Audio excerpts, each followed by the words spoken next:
Welcome YouTubers, I'm Timothy. Welcome to my channel. Today I'm talking about psychic abilities. Maybe you might have one, maybe your kids might have, showing signs of extra abilities that you would want to experience and want to help them grow and want them to develop.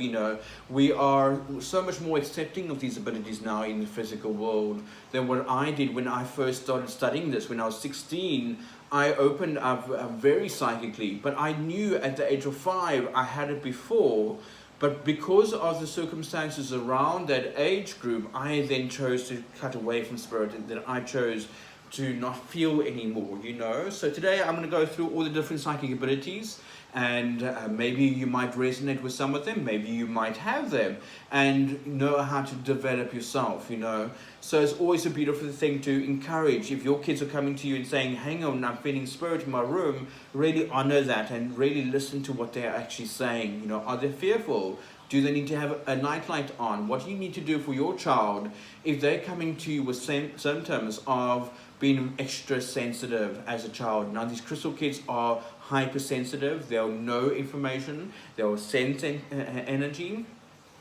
So when I was a kid at 5 years old, I could look at someone, see their energy, and if they told a lie to me, it would turn grey or black around them. And then I knew that this person was lying, If someone's telling truth, the energy centers or the aura will light up as white or yellow. Yellow is normally when they're very interested in your conversation. White is like direct truth. This is coming in. A lot of times, if you just listen to what people say, you'll feel over here, hang on, this is truth, or hang on, no, something's wrong. Normally the lies are, there's a pause with that information. You'll feel, hang on, something's a little bit more. And then the person will over-explain, and that should be your key. Hang on, that there's a line coming forward for you, So when I was a little kid, seeing spirit freaked me out. I think that's probably one of the main reasons why I closed off at 5 years old. Seeing spirit, when I saw dead people walking in the streets, when I saw people about to die, that really brought a lot of fear inside of me. Now I'm quite comfortable with death. I'm okay with death right now. I'm even actually for death, in all fairness. It's such a blissful state. I know where people go when they go and pass away. So it is a beautiful thing to see in my adulthood right now. But when I first got the psychic ability at that very young age, I was very fearful. This is why sight and seeing spirit in the adult side of myself now is always the last psychic sense that most people will develop, because they're so scared of what they used to, or maybe used to see before, or it brings up an old memory from a childhood that they were fearing. And therefore, as adults, we push it out and we say, no, I don't want to feel, I don't want to see, I don't want to know, because it's quite fearful of that, So in the spirit world, we have a few laws that govern the physical world, which spirit knows not to break boundaries. There's exceptions to this rule, but I'm going to give you the rule. The rule is first, do no harm. So no angel, no guide, no spirit being, or person that has passed on is allowed to come to you and make you fearful. They're not allowed to do that. If they are violating that law, they can be cast out of your home, out of your space, by commanding them to leave by the light or in the name of Jesus. Okay? Normally it's 3 times, the name of Jesus 3 times will expel a negative spirit out of a home or a spirit out of a person. So just so you know, there's certain rules in the universe that they're not allowed crossing the boundaries. And in all fairness, a good spirit, angel, guide, master of light just want you on a spiritual path. They want you working on your stuff. They don't want you meddling with spirit. They don't want you being obsessed with spirit. Okay, I've had that before. So people that have crossed over, they can sometimes be earthbound. We don't want to talk to those beings. We don't want to engage them. We want them to move on into the light. A lot of times when people have a physical attachment to the physical world, like gambling addictions, drug abuse, alcoholism, committing suicide, this can sometimes make the soul trapped on earth, and we want to not engage them as much as what you would want someone who lovingly is in spirit, Like my gran, who is one of my main guides, She comes through in every reading. She comes through willingly. We have a nice understanding. I go fetch her, bring her into the reading, and she tells me all the information I need to know, and then I take her back again, you know. Someone who's developed their psychic abilities has this connection to someone that is a main angel, main guide, someone that looks after them in the physical, that can navigate spirits. I know my gran, she has these distinct markers. I know what she looks like, I know what she sounds like. There's a few things that I have in play that I know specifically that this is only my granny I'm speaking to. She does all the hard work and bring people in for readings if I were to do a crossing over, which I no longer do anymore because it's conflicting with channeling work I'm doing at the moment. So, talking to dead people, talking to family members, I say leave them alone, let them rest. We don't want to keep calling them back from the light into the physical world. The reason why we're saying that is we don't want them to be earthbound spirit. We don't want them worrying about what's happening in our lives, you know. Our guides and our angels are there for a specific reason, you know. Just call upon them. They are here to push us onto a spiritual path. If you want to work with your angels, go and look at your soul angel of your zodiac, okay? So hear these words. Go look for your soul angel. Type in Google soul angel for your zodiac sign, okay? For me, it is, I'm Pisces, in all fairness, a sun dolphin. So that is my soul angel I connect to very strongly. If you really want to do your psychic abilities a really big service, you want to only work with a soul angel, leave loved ones to rest, if all that makes sense. If you need a warning, they can come through, they can give you that warning and they can go back, you know. But we don't want to keep on putting someone from spirit world and stopping their progression in the spirit world from progressing, you know. So that's just a little bit of what I've come to realize now, doing mediumship for so long. I don't want to ever cause any problems in that realm. I want them to heal, I want them to grow, I want them to progress in spirits. I don't want to mess with them once they're ready to rest. It's fine to give us a message every now and then and all the rest, as long as we know that we're sending them back again, you know. My least favorite psychic ability is hearing information. Oh my God, if you walk into a room of 10 people, can imagine hearing 10 people's thoughts, 10 people's guides, 10 people's angels, 10 people's totem animals. All of the above can be quite daunting. I don't know if I'm explaining this correctly.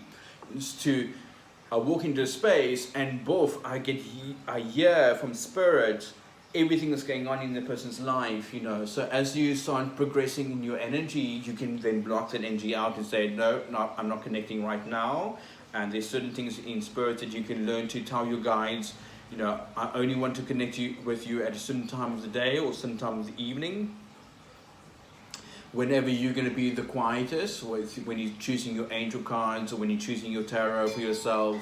That is a nice way to work with spirit. If you have a dedicated time to work with your angels or your guides, then it's a beautiful way to work with them directly by yourself, you know. Give them a set time in the morning or set time in the evening. That's your time. You're going to sit still, you're going to meditate, you're going to be open to your angels, your guides, your meditations.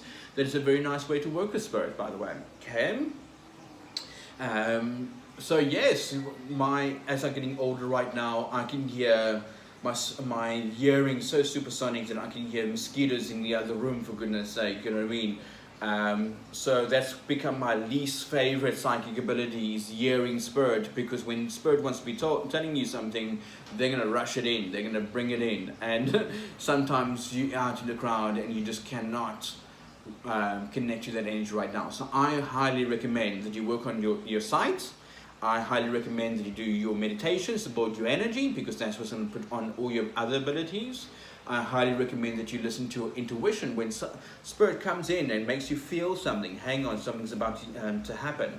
Stop yourself, listen. What is my body doing right now? Does it feel continue? Does it feel stop? Does it feel like a warning? and then it should come with its body sensation, and then you know that's coming from angels, from guides, from your spirit beings that are looking after you from spirit. Okay, you always want to have a body sensation. If you do not have a body sensation, that is normally your negative ego messing with you. Okay, so when you're asking a yes or no question from a pendulum and it gives you that answer, okay, the first thing that comes in from that pendulum is yes or no. That first answer is correct. When we ask the same question over and over and over, that is a negative ego coming into play. That is when we're not trusting the information, when we're starting to put doubt in it, and then the pendulum will give us a wrong answer because we're questioning the information. Okay? Can you imagine going to someone, asking someone the same question 10 times? How annoyed would they be? If that was you, you'll also get annoyed. And so the same applies to the angels, the guides. They want the best for you. They don't want you to be negative or down. They want you to get that information as quickly as possible from their world to bring the energy to you. It takes a lot of their energy to do so. We want to respect their time. We want to respect their energy. We don't want to keep on pulling the energy. It's like a child nagging on someone. Eventually they're going to get angry, you know. You guys have ample amount of energy and patience with you. They want you to grow. They want you to develop yourself. They want you to become more in alignment with your true life purpose. And so these are things what we can do and get from readings. So I highly recommend you go for life purpose readings or life activations, and they do a life purpose reading or codon reading that tells you what you're supposed to be doing in this life. Okay, so I highly recommend that. And if you want to Google anyone to go find where to go get that, go and Google the 12th Ray Mystery School or the Triolite. I'll put a link in the comments below. Laurie Seacrest is amazing healer and my mentor at the moment, and she is an amazing teacher of this type of work. So if you want to develop your psychic abilities, I can highly recommend her 1 year channeling program. It is absolutely beautiful. I'll put some links in the comments of this video so you can go find my teacher Laurie Seacrest. She is absolutely amazing. She's teaching me channeling at the moment, and I'm absolutely loving every part of that. So if you want to go from 0 to 1000, go and study with Laurie, because she knows her stuff. She's been working with this work for over 40 odd years, and with a direct shaman in America. So she's got her roots really strongly settled in the tradition of the mystery schools, and she is phenomenal at teaching you everything you need to know about psychic abilities. Okay. Then one of the worst psychic abilities that I've ever come across was a gentleman that could actually smell death. He could smell when someone's about to die. Okay, this is one of the weirdest psychic abilities I've seen, and he had the ability to feel it, smell it, almost like rotting flesh. And he just hated that ability. You know, every time he worked in the hospital, and he could literally smell it on people walking past him, and then that person will pass, you know. So interesting ability, you know. So certain abilities are fantastic, certain abilities are not. I like my sense of knowing. It directly comes into my mind. So I ask the question, what my client's asking me, I ask it in my mind, I pause my brain, the information just comes into my brain almost like my own voice. They will tell me about the person, what they're going through, what ailments they have, what they're dealing with at the moment, what is hidden, whatever my clients are asking me, I ask, and then what happens is my sense of knowing kicks in, and then both the answers there. Okay, that's what I hand over to my client. As soon as I try and analyze it, go into it, figure it out, then I lose the connection. So just be aware, your ability to know comes from a very high sense of knowing. It goes before your negative ego, and then your negative ego wants to control. So just be aware, that sense of knowing, like a mom's knowing when something's going to happen. You know, my mom has this amazing ability to sense something when it's about to happen. So she's very strong with that gift. You know, that's where she's strong. there's also intuition, the ability to feel information, okay? When someone tells you something, how does the body feel? Does it feel light, happy, joyous? Then you know that's truth. And when you feel heavy or a little bit hesitant, that is normally a lie. So you usually trust your intuition, your gut feeling.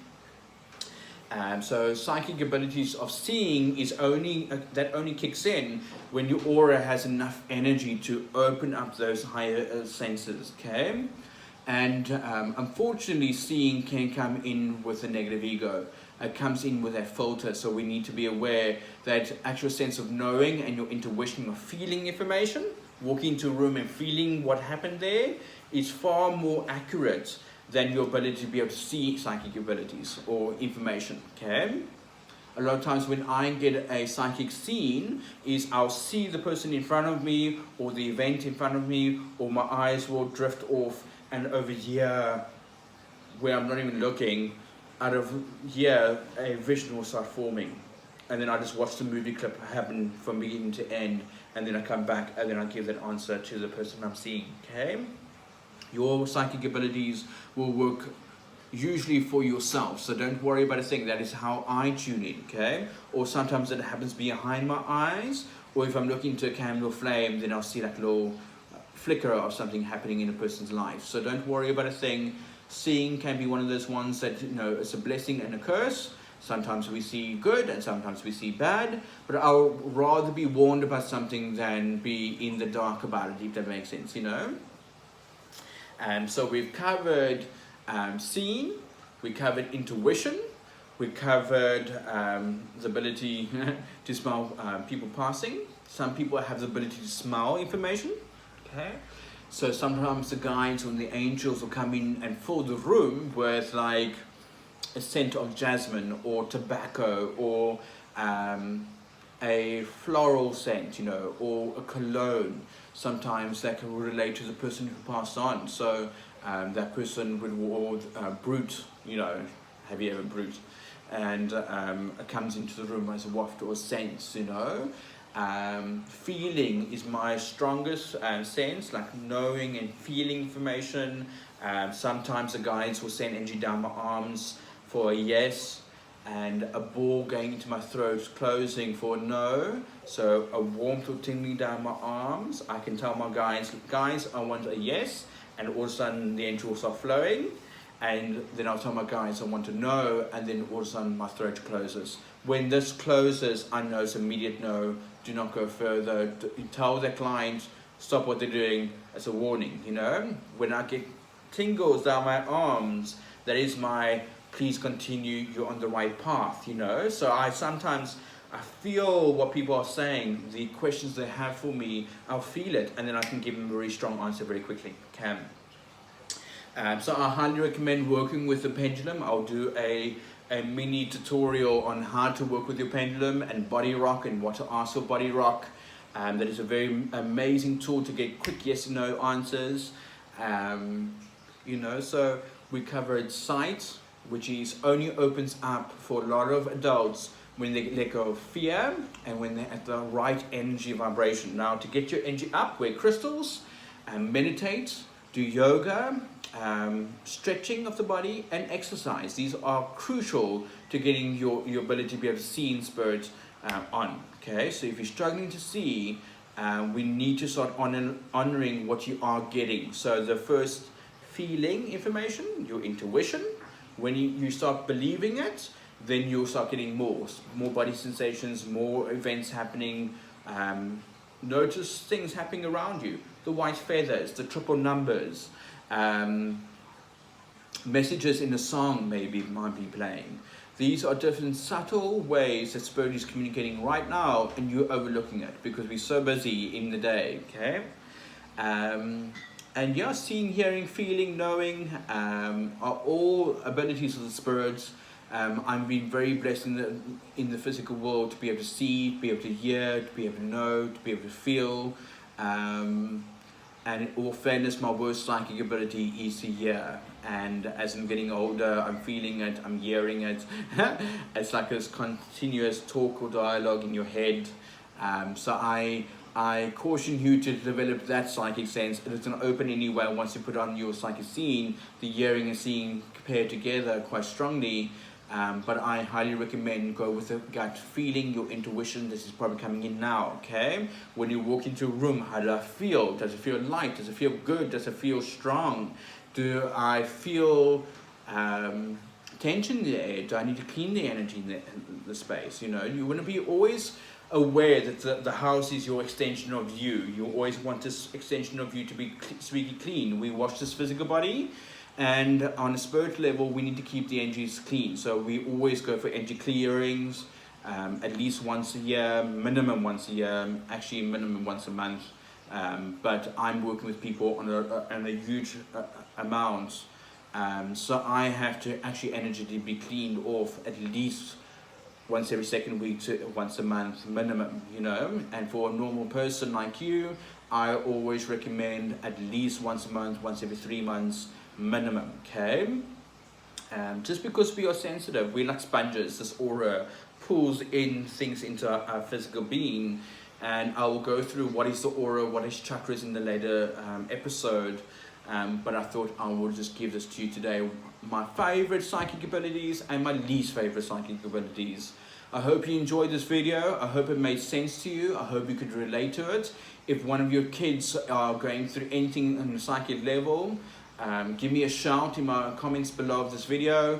I want to hear from you. I want to hear what they're going through. If I can give you some tips, I will definitely do that. Contact me, okay? So if you need tips on how to deal with your psychic ability children, let me know. I am here for you guys. I'm here to give you quality and proper information coming from someone who's been working with us since I was 16. I'm now 34 years old, and it's been a journey of self-discovery like you can't believe. So I honor you. I say thank you to you for joining my channel. Please like, share, subscribe, click the bell so you get updates of when my new videos are out. And I honor and say thank you to each one of you for sticking through this entire video. Much love to you. Thank you.